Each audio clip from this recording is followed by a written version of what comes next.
তিরমিজি শরীফের ভিতরে একটা হাদিস বর্ণিত আছে, আল্লাহর নবী বিশ্বনবী একদিন সাহাবীদেরকে নিয়ে মসজিদে নববীর মাঝে বয়ান করতেছেন। এমন সময় ডাক দিয়া বলেন, ও সাহাবীরা রে, তোমরা কি জানো আল্লাহ রাব্বুল আলামিন তিন শ্রেণীর ব্যক্তিকে দিয়া জাহান্নাম উৎপাদন করবে। মানুষ তো জাহান্নামে যাবে, কিন্তু জান্নাতে যাদেরকে দিয়ে জাহান্নাম উৎপাদন করা হবে তাদের গুনাহটা সবচাইতে বেশি। সাহাবীরা প্রশ্ন করলেন, ইয়া রাসূলুল্লাহ, আপনি বলে দেন কোন তিন শ্রেণীর ব্যক্তি যাদেরকে দিয়ে আল্লাহ রাব্বুল আলামিন জাহান্নাম উৎপাদন করবেন, আমরা ওই শ্রেণীগুলোর অন্তর্ভুক্ত হব না, একটু আমাদেরকে আপনি জানাই দিয়ে দেন। আল্লাহর নবী বিশ্বনবী ডাক দিয়া বলেন, সাহাবীরা রে, ওই কিয়ামতের আদালতে মানুষগুলোর বিচার ফয়সালা যখন হয়ে যাবে, বিচার ফয়সালা হওয়ার পরে আল্লাহ রাব্বুল আলামিন প্রথম যে শ্রেণীকে দিয়ে জাহান্নাম উৎপাদন করবেন তারা হলো শহীদ সম্প্রদায়। সাহাবীরা অবাক হয়ে গেলেন, ইয়া রাসূলুল্লাহ, এটা আপনি কি কথা বললেন? শহীদ কাকে বলে? আজকে আপনি মসজিদে আসছি, নামাজ পড়বো, হয়তো বা 5 টাকা 10 টাকা দান করবো, আবার এখান থেকে চলে যাব, কিন্তু শহীদ তাদেরকে বলা হয় যারা শুধুমাত্র আল্লাহর জন্য সময় দেয় নাই, যারা শুধুমাত্র আল্লাহর জন্য অর্থগুলো বিলিয়ে দেয় নাই, যারা আল্লাহর জন্য নিজের জীবনটা আল্লাহ রাস্তায় দান করে দিয়েছে, তাদেরকে বলা হয় শহীদ। সুবহানাল্লাহ বলেন।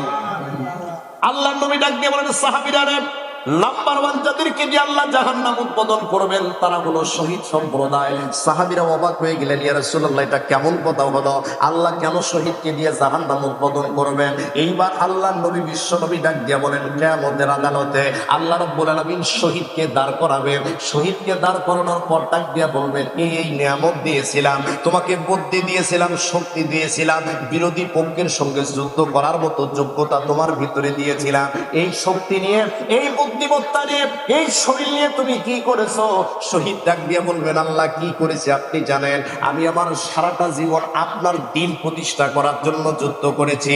আল্লাহ শুধুমাত্র তাই নয়, আমি আমার জীবনটা অকাতরে আপনার রাস্তায় দান করে দিয়েছি, আমি হলাম শহীদ। আল্লাহ রাব্বুল আলামিন ডাক দিয়ে বলবেন, ওই কিয়ামতের আদালতে শহীদকে কাযযাবতা, তুমি মিথ্যা বলছো, তুমি এই জন্য শহীদ হও নাই, তোমার মনের ভিতরে নিয়াত ছিল, তোমার মনের ভিতরে ধারণা ছিল, আজকে যদি যুদ্ধের ময়দানে গিয়ে আমি শহীদ হতে পারি, ইতিহাসের ভিতরে আমার নামটা সুন্দর করে লেখা থাকবে, যুগের পর যুগ মানুষগুলো আমাকে স্মরণ করবে, এই চিন্তা ভাবনা করে তুমি শহীদ হয়েছো। সাহাবীদেরকে আল্লাহর নবী ডাক দিয়ে বলেন, ওই সময় ফেরেশতাদেরকে নির্দেশ করা হবে, নাকের ভরে হ্যাসরাতে হ্যাসরাতে ওই শহীদকে জাহান্নামের ভিতরে নিক্ষেপ করে দিয়া দাও। নাউজুবিল্লাহ বলে। এইবার আল্লাহর নবী বলেন, 2 নাম্বার যাদেরকে দিয়ে আল্লাহ জাহান্নাম উৎপাদন করবেন তারা হলো আলেম সম্প্রদায়। এই দুনিয়ার মুখে যারা মানুষদেরকে হক কাজ করার কথা বলে, এই দুনিয়ায় যারা মানুষদেরকে অন্যায় কাজ থেকে বিরত থাকার কথা বলে, যারা ওয়াজ করে, যারা বক্তৃতা করে, যারা হাদিসের দর্শ দেয়, আল্লাহর নবী ডাক দিয়ে বলছেন 2 নম্বরে আলেমকে দিয়ে জাহান্নাম উৎপাদন করা হবে। সাহাবীরা আরো অবাক হয়ে গেলেন, ইয়া রাসূলুল্লাহ, এটা কেমন কথা? আপনি তো নিজে বলেছেন আল উলামা ওয়ারাসাতুল আম্বিয়া, আলেমগণ হলো নবীগণের ওয়ারিস, মানে কাছাকাছির লোক। ইয়া রাসূলুল্লাহ, আপনি হাদিস বলেছেন, কিন্তু এখন বলতেছেন 2 নম্বরে আলেমকে যে আল্লাহ জাহান্নাম উৎপাদন করবে, এটা কেমন কথা হলো? এইবার আল্লাহর নবী বিস্তারিত বর্ণনা করতেছেন, কিয়ামতের আদালতে আল্লাহ রাব্বুল আলামিন সর্বপ্রথম আলেমকে জিজ্ঞাসা করবে, এই নিয়ামত দিয়েছিলাম, কণ্ঠ দিয়েছিলাম, তোমাকে জ্ঞান দিয়েছিলাম, বুদ্ধি দিয়েছিলাম, এই বাংলাদেশ নয় গোটা পৃথিবীতে সবচাইতে বড় মাদ্রাসা থেকে দার্স নিয়েছো, শুধুমাত্র তাই নয়, তুমি যখন বক্তৃতা দিতা 1 নয় 2 নয়, হাজার হাজার মানুষ তোমার চেহারার দিকে তাকিয়ে থাকতো, এই ক্ষমতা তোমার ভিতরে দিয়েছিলাম, বক্তৃতার আকৃষ্টতার মাধ্যমে মানুষদেরকে এক ধান্দা করে নিতে পেরেছো। এই নিয়ামত পাওয়ার পরে তুমি কি করেছো? আলেম ডাক দিয়ে বলবেন, আল্লাহ আপনি তো জানেন না আমি কি করেছি। আমি সারাটা জীবন আল্লাহর কোরআনগুলো অধ্যয়ন করেছি, রাসূলের হাদিসগুলো অধ্যয়ন করেছি। আল্লাহ শুধুমাত্র তাই নয়, আমি আমার জ্ঞান দ্বারা, বুদ্ধি দ্বারা যতটা মানুষকে আল্লাহর দিকে ডাকা যায়, যতটা মানুষকে আল্লাহর দিকে আহ্বান করা যায়, আমি সেইভাবে ডেকেছি। আল্লাহ, আমি তো আমার সারাটা জীবন মানুষকে দিনের পথে ডাকলাম, আমি হলাম আলেম, আমি হলাম জ্ঞানী। আল্লাহ রাব্বুল আলামিন সেই দিন ডাকতে বলবেন, কাযযাবতা, তুমি মিথ্যা বলছো, আসলে শুধু এই উদ্দেশ্য আলেম হও নাই, তোমার মনের ভিতরে নিয়াত ছিল যদি আমি আলেম হতে পারি মানুষগুলো আমাকে সম্মান করবে, শ্রদ্ধা করবে, আমার নামের প্রথমে নানা ধরনের প্যাটার্ন লেখা থাকবে, শুধুমাত্র তাই নয়, তোমার নিয়াত ছিল আমি দুনিয়ার ভিতরে আমার জাঁকজমক হবে, মানুষগুলো আমাকে চিনবে।